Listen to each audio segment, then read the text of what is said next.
How's it been like you for this last month for It's you? been good. It's been fast, but I was down in Clemson for a week after the game, and then I went down to Florida to start training Bomberitos in Miami, and just getting the body right, getting healthy, and excited to go to the combine. Was so when you left Clemson, I know you guys had to start off. Didn't go to the White House because you had to work out, right? Is that Yeah, right? yeah, that's right. And so, what have you been doing down there as far as getting ready? Like, what things have you been working on? Each and every day, I usually have to get there at 7:30, and I leave about 4. So I'm there all day. A lot of medical, a lot of massages, and then we just doing a lot of speed work, a lot of strength work, and just get my body functioning again. I played a lot of football, so I had a lot of snaps on me, and now they got me really feeling good. Do you train for the specific things they ask you to do at the combine? More so than anything, yeah. You're still just trying to work on your overall fitness and range of motion, things like that. But yeah, you're just really focusing on the drills that you'll be doing and just trying to compete the best you can at the combine. Where are you hearing, like, I know you don't. You're just kind of getting in that process. But what are you hearing about where you might be able to fall in the draft? Usually just day 2. I try not to look at it too much, but just sometime day 2. So we'll see. Do you think the combine can help you increase that and get I better? think so. I mean, what's day 2? What rounds are day 2? I might be misleading myself. What rounds? What day? I think the first round is day 1, and then the second and 2 third through. Yeah, maybe? it all depends on your position. Okay, so yeah, we'll see. I'm usually like 4th to 5th round is kind of what I've been hearing, but Right. Hopefully, yeah, I'm excited to compete at the combine and just show I can move well and really just get to meet with those teams and just kind of show them who I am as a man, and I think it'll be good for me. Is there an older Tiger in the league that's been kind of a mentor to you, giving some advice? I mean, I talked to Dorian O'Daniel a lot. I talked to Stephon Anthony. Even Ben, the NFL didn't work out for him, but he had a lot of experience with it, and just trying to soak up that knowledge. But a lot with Dorian.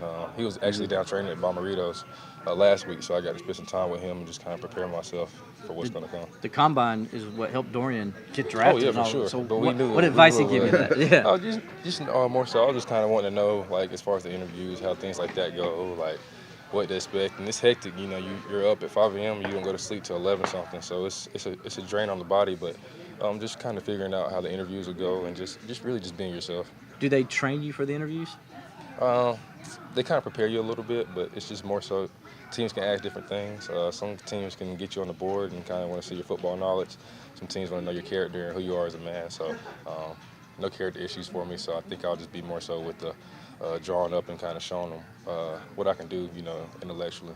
I know when they break down, there's positives and negatives for each player. What are the negatives you've heard that you got to work more on? So really just my size. They're always going to kind of nap me for that, and then they just want to see my speed. Short range, I'm good. That's what I came to Bomberitos to work on my long speed and just speed, man. I think my film's good. I can show people I can play football, but just showing I can run really well. Are you still amazed when you see a crowd like this and the love from Clemson fans? Yeah, every time. It's just appreciation, man, because we got the best fans in the country, and it's awesome.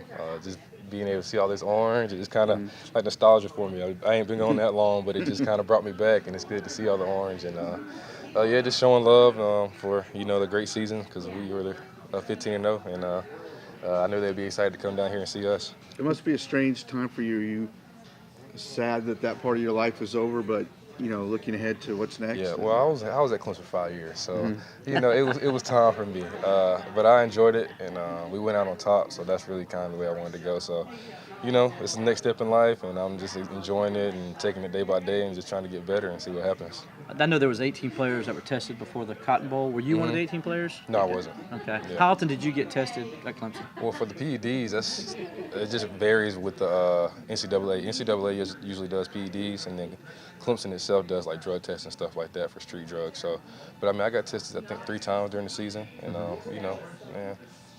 Clemson does it right. So that was just some freak thing, I believe. Do you expect to be asked about that at the combine? No, I don't. Clemson has a good reputation. Coach Swinney has a great reputation. He was up front from the beginning. He didn't suspend players and say for undisclosed reasons or anything like. I mean, he just kept it real, and so I mean, maybe I will, maybe I won't, but we have nothing to hide at Clemson. How curious are you to know what happened and where it came from? Not that curious. It's kind of over with. I don't know. I don't even like talking about it.